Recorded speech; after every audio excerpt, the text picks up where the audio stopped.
and welcome back to my channel, Aireen the Educator. Today's feature is titled Murdered While Breaking Up. After the disclaimer, we will get right into the story.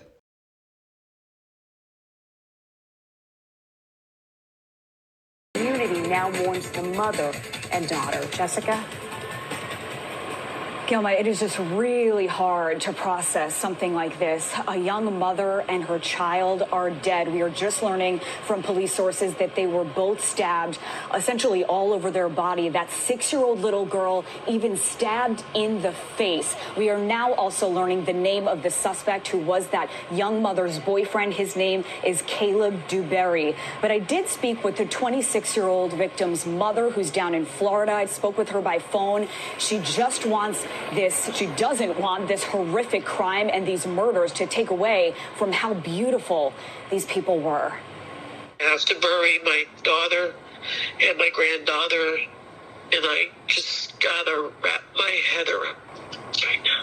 A mother and grandmother missing a chunk of her heart tonight, gutted out after police found 26-year-old Gabrielle Muniz and 6-year-old Rozara Estevez dead and stabbed multiple times inside their first-floor apartment here on Monticello Avenue in the Bronx. My daughter was an amazing daughter, mother, sister, friend. She's that girl that everyone wanted to be like. Last night, just before midnight, police were called here after sources say someone on the third floor heard banging and was concerned. They say Gabrielle's boyfriend, the suspect, was seen leaving the apartment around 4 p.m. yesterday. They'd only been dating less than a heard banging and was concerned. They say Gabrielle's boyfriend, the suspect, was seen leaving the apartment around 4 p.m. yesterday. They'd only been dating less than a just possessive. Today, just after noon, police say her boyfriend was barricading himself here inside the Boston Secor houses on Bavona Street, about a mile away, and was then found dead of self-inflicted stab wounds. The man they believe murdered Gabrielle and Rozara. She was a full-time working mom and a pharmacy student focused on her goals, wanting to give little Rozara a good life. But for both of them, life was not long enough. Mother, a young mother and a daughter, this is a lot to take in. Make sure that we say, I love you to our loved ones, because you never know when's the last chance you might see them.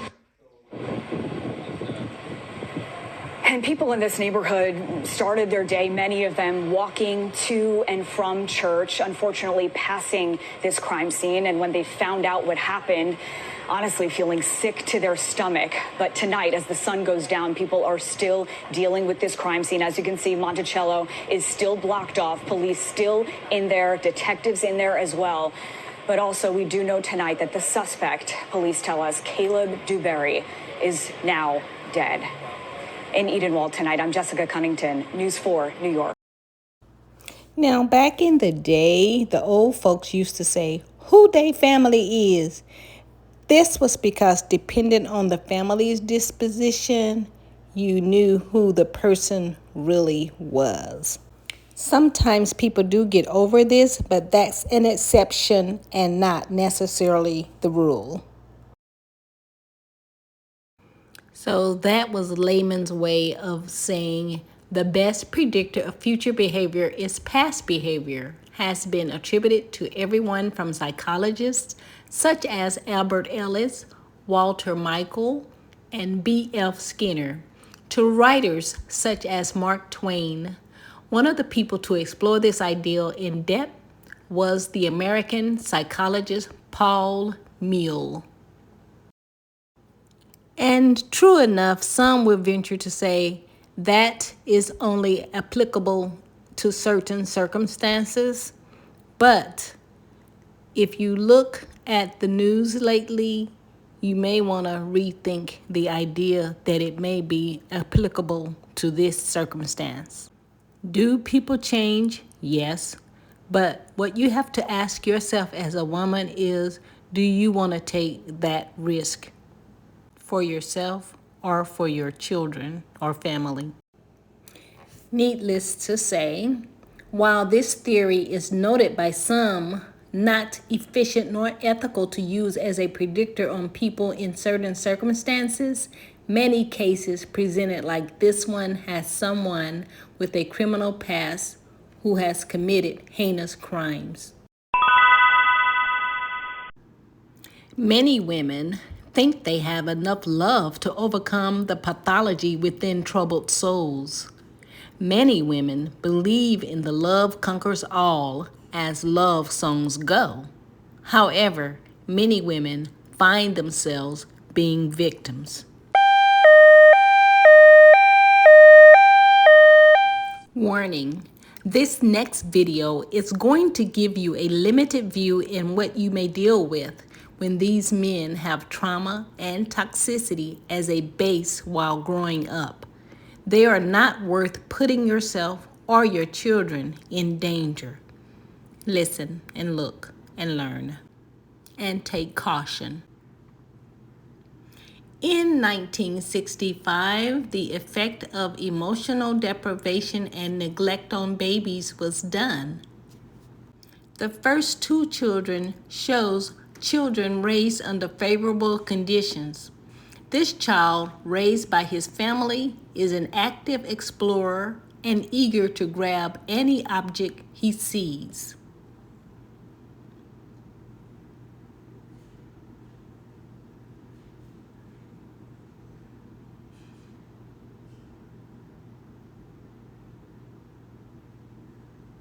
Notice the interaction with the objects. There are other people in the room and he's not paying any attention. He's safe or feels safe.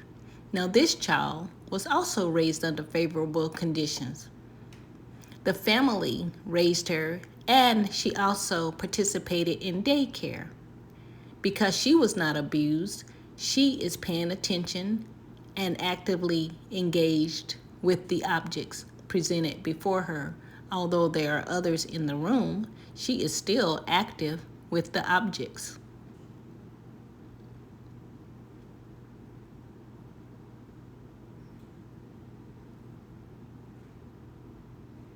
Notice how she continues to stay engaged with the objects as the first child.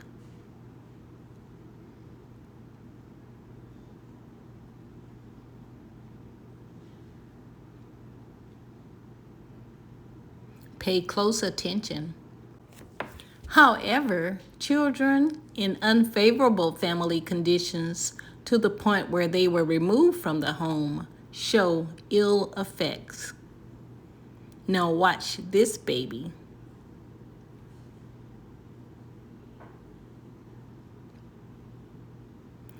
Notice how this child compared to the other children act. More than likely, this child does not feel safe. Remember the other children. Now, what do you think happens when you are involved with such a person who has grown up in this same situation? Let's look at the second child. The blocks are placed. However, remember this child was also raised in unfavorable family conditions to the point where she or he was removed from the home and shows ill effects. Not engaged with the blocks as the other two children. Imagine yourself in the situation with someone who was raised without love.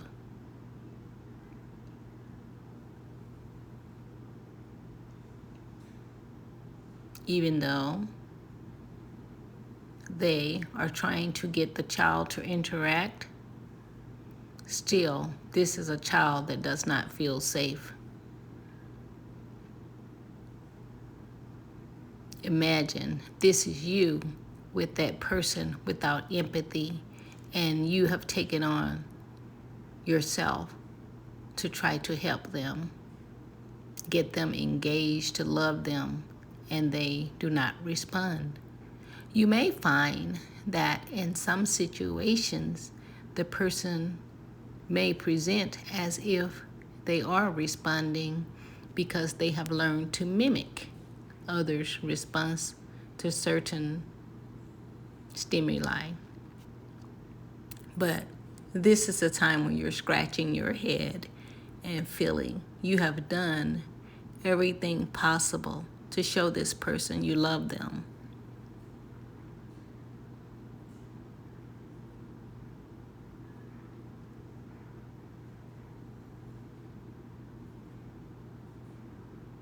Now notice this child compared to the first two.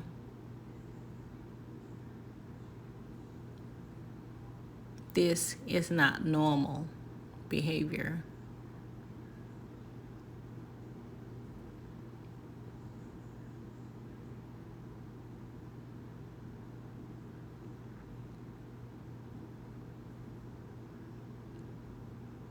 And this is why I want you to view this and view other videos. Just start going and doing YouTube searches, because you need to know the pathology and the psychology behind things in order to avoid them. The blocks are just there. The child is not interacting.